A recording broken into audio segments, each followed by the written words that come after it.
Hello everyone, मेरा नाम है हार्दिक पालरेचा और आज के इस वीडियो में हम क्लास 9th का पहला चैप्टर नंबर सिस्टम के बारे में पढ़ने वाले हैं। प्रीवियस क्लास में हम लोग ऑलरेडी नंबर्स का क्लासिफिकेशन कर चुके हैं, जिसमें हमने अलग अलग टाइप के नंबर्स के बारे में पढ़ा था। आज का हमारा टॉपिक है representation of irrational numbers on number line. आज हम ये सीखने वाले हैं कि किसी भी इर्रेशनल नंबर को नंबर लाइन पर किस तरीके से रिप्रेजेंट किया जाता है। सबसे पहले हम थोड़ा सा ब्रीफ में ये समझ लेते हैं कि इर्रेशनल नंबर का मतलब क्या होता है। इर्रेशनल नंबर कौन से नंबर होते हैं? रूट के अंदर ऐसे नंबर जो परफेक्ट स्क्वायर नहीं है, जैसे कि √2, √3, √5, √6, √7, ये सारे नंबर्स परफेक्ट स्क्वायर नहीं है। और जब स्क्वायर रूट के अंदर ऐसा नंबर आता है जो परफेक्ट स्क्वायर नहीं होता है, तो उस टाइप के नंबर को हम इर्रेशनल नंबर बोलते हैं। जब हम किसी भी इर्रेशनल नंबर को डेसिमल फॉर्म में कन्वर्ट करेंगे तो उसका डेसिमल एक्सपेंशन कैसा होता है? वो एक नॉन टर्मिनेटिंग और नॉन रिपीटिंग डेसिमल वहां पर आपको मिलता है। तो यदि कोई इर्रेशनल नंबर आपको दिया हुआ है और आपको उसको नंबर लाइन पर रिप्रेजेंट करना है, तो वो कैसे किया जाता है, वो चीज आज हम समझने वाले हैं। जैसे कि मान लो आपको नंबर लाइन पर √2 को रिप्रेजेंट करना है। फॉर एग्जांपल आप √2 को नंबर लाइन पर रिप्रेजेंट करना चाहते हो, ठीक है। अभी इसके प्रीवियस क्लासेस में आपने रैशनल नंबर को नंबर लाइन पर रिप्रेजेंट करना सीखा होगा। जैसे मैंने आपसे बोला कि 1.2 को नंबर लाइन पर रिप्रेजेंट करो, तो ये बहुत सिंपल है। आपने एक नंबर लाइन बना ली, this is 0, this is 1, this is 2। 1 और 2 के हमने बीच में 10 पार्ट्स कर दिए, और जो सेकंड पार्ट है, फर्स्ट पार्ट है, सेकंड पार्ट, तो जो सेकंड पार्ट होगा वो किसको रिप्रेजेंट करेगा? 1.2 को। तो रैशनल नंबर को नंबर लाइन पर रिप्रेजेंट करना बहुत सिंपल है, ये आप क्लास 8 तक ऑलरेडी पढ़ चुके हो। बट यदि आपको कोई इर्रेशनल नंबर दिया हुआ है, उसको अब आप नंबर लाइन पर रिप्रेजेंट करना चाहते हो, तो वो कैसे करेंगे, वो चीज हम समझने वाले हैं, ठीक है। तो देखो, यदि मैं √2 को नंबर लाइन पर रिप्रेजेंट करना चाहता हूं, तो सबसे पहले मैं एक राइट एंगल ट्रायंगल बनाऊंगा, जिसका हाइपोटेन्यूज हम कितना ले लेंगे? √2। मतलब हाइपोटेन्यूज पर हम कितना लिख देंगे? √2। ऐसा क्यों कर रहे हैं, अभी आपको सारी चीजें क्लियर हो जाएंगी। और उस राइट एंगल ट्रायंगल का परपेंडिकुलर हम हमेशा कितना लेंगे? 1 यूनिट। और बेस पे हम कौन सा नंबर लेंगे? तो यदि आपको √2 नंबर लाइन पर रिप्रेजेंट करना है, तो हाइपोटेन्यूज पर आप √2 लिख दोगे, और बेस पे क्या लिखोगे? इससे एक छोटा नंबर, मतलब √1। और √1 की वैल्यू कितनी होती है? 1 होती है। मतलब क्या है कि यदि हम एक राइट एंगल ट्रायंगल बनाएं जिसका परपेंडिकुलर 1 यूनिट का लें और बेस 1 यूनिट का लें, तो वहां पर पाइथागोरस थ्योरम से जब आप उस ट्रायंगल का हाइपोटेन्यूज निकालोगे, तो वो अपने आप √2 ही आएगा। सॉल्व करके देखते हैं। हाइपोटेन्यूज का square is equal to perpendicular का स्क्वायर प्लस बेस का स्क्वायर।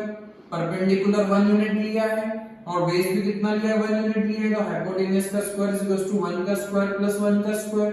हाइपोटेन्यूज का स्क्वायर इज इक्वल टू 2, तो हाइपोटेन्यूज की वैल्यू कितनी आ गई? √2। मतलब यदि आप √2 की लेंथ कैलकुलेट करना चाहते हो, यदि आप नंबर लाइन पर √2 को रिप्रेजेंट करना चाहते हो, तो आपको एक ऐसा राइट एंगल ट्रायंगल बनाना पड़ेगा जिसका परपेंडिकुलर भी 1 यूनिट होना चाहिए और बेस भी 1 यूनिट होना चाहिए। तो जब आप उस ट्रायंगल के हाइपोटेन्यूज बनाओगे, तो वो अपने आप √2 यूनिट आ जाएगी, ठीक है। तो ये तो इसका कॉन्सेप्ट हो गया। अब इसको हम नंबर लाइन पर रिप्रेजेंट करेंगे। तो देखो, नंबर लाइन पर रिप्रेजेंट कैसे करेंगे? सबसे पहले हमने एक नंबर लाइन ड्रॉ कर ली, दिस इज 0। आपने अपने हिसाब से 1 यूनिट ले ली, जरूरी नहीं है कि स्केल में जो 1 सेंटीमीटर है उसी को आप 1 यूनिट लो, आप अपने अकॉर्डिंग 1 यूनिट कुछ भी ले सकते हो। आपने राउंडर मान लो इतना सेट किया, तो दिस इज 1 यूनिट। फिर यहाँ पर राउंडर रखा, ये 2 यूनिट हो गई। वैसे वहां तक आपको जाने की जरूरत नहीं पड़ेगी, बट ठीक है।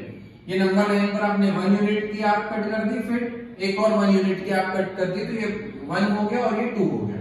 अब हमें राइट एंगल ट्रायंगल जो बनाना है, उसका बेस कितना चाहिए? 1 यूनिट चाहिए, और परपेंडिकुलर कितना चाहिए? 1 यूनिट चाहिए। तो ये 1 यूनिट का बेस लिया, और यहां से मैंने 1 यूनिट का परपेंडिकुलर ड्रॉ कर दिया। तो सबसे पहले आप प्रोट्रैक्टर से 90 डिग्री की लाइन ड्रॉ कर दोगे, परपेंडिकुलर ड्रॉ कर दोगे, और उस पे लेंथ कितनी लेनी है? 1 यूनिट। तो जो 1 यूनिट की आर्क आपने यहाँ पर कट करी है, उतना ही मेजर करके आप 1 यूनिट की आर्क यहाँ पर कट कर दोगे। तो परपेंडिकुलर भी 1 यूनिट का हो गया है और बेस भी 1 यूनिट का हो गया।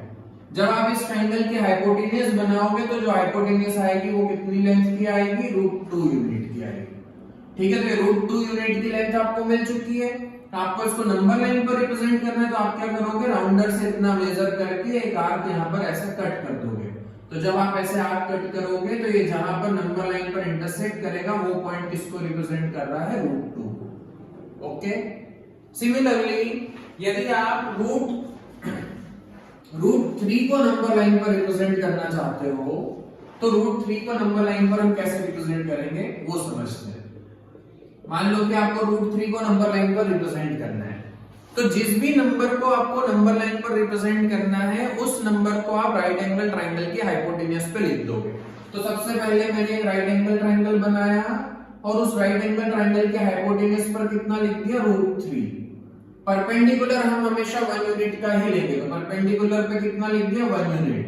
और बेस कितना होगा, यहाँ पर हाइपोटेन्यूज पर जो नंबर लिखा है उससे एक छोटा नंबर रूट के अंदर, मतलब कि उस ट्रायंगल का बेस कितना लेना पड़ेगा, √2। इसका क्या मतलब है कि जब हम एक राइट एंगल ट्रायंगल बनाएंगे और उसका बेस √2 लेंगे और परपेंडिकुलर 1 लेंगे, तो पाइथागोरस थ्योरम से जब आप उस ट्रायंगल के हाइपोटेन्यूज निकालोगे तो अपने आप √3 यूनिट ही आएंगे। सॉल्व करके देखते हैं। हाइपोटेन्यूज का स्क्वायर इक्वल्स टू परपेंडिकुलर का स्क्वायर प्लस बेस का स्क्वायर। हाइपोटेन्यूज का स्क्वायर इक्वल्स टू परपेंडिकुलर मतलब 1 का स्क्वायर प्लस बेस मतलब √2 का स्क्वायर।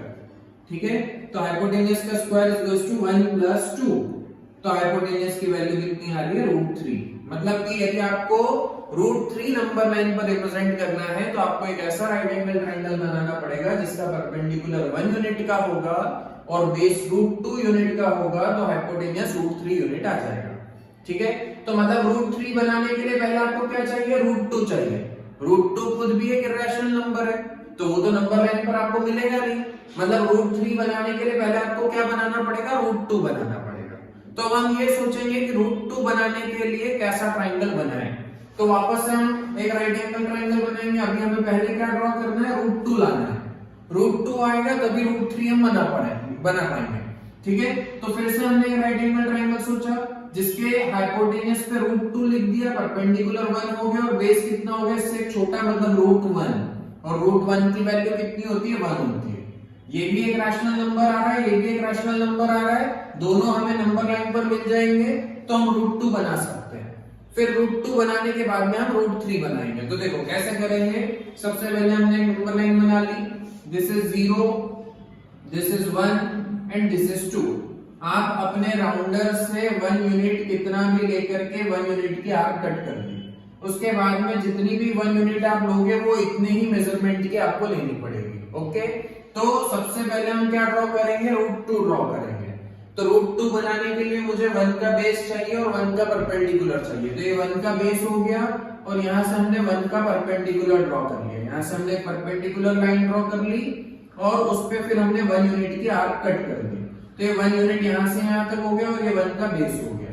जब आप इसकी हाइपोटेन्यूज बनाओगे इस राइट एंगल ट्रायंगल की, तो हाइपोटेन्यूज कितनी मिलेगी, √2 यूनिट। ठीक है, तो √2 की लेंथ हमारे पास में आ चुकी है। यदि मुझे नंबर लाइन पर √3 रिप्रेजेंट करना है तो हमें √2 का बेस चाहिए और 1 का परपेंडिकुलर चाहिए। तो मैं यहाँ पर इस वाले √2 की जो लेंथ मेरे पास में आई है इसको हम बेस मान लेंगे और इस लाइन के परपेंडिकुलर एक लाइन बनाएंगे। यहाँ से हमने 90 डिग्री पर एक लाइन बनाई और ये परपेंडिकुलर की लेंथ हमें कितनी लेनी है, 1 यूनिट, क्योंकि √2 का बेस और 1 का परपेंडिकुलर। तो यहाँ पर राउंडर रख के मैं 1 की आर्क कट कर दूंगा। ये √2 का बेस हो गया, 1 का परपेंडिकुलर हो गया। जब आप ये हाइपोटेन्यूज को ज्वाइन करोगे तो ये कितना आएगा, √3 यूनिट्स। ठीक है, तो √3 की लेंथ आपके पास में आ चुकी है। अब आप इतना मेजर करके एक आर्क यहाँ पर नंबर लाइन पर कट कर दोगे तो ये नंबर लाइन पर आपको √3 मिल चुका है। समझे? तो इस तरीके से हम किसी भी रैशनल नंबर को नंबर लाइन पर रिप्रेजेंट कर सकते हैं।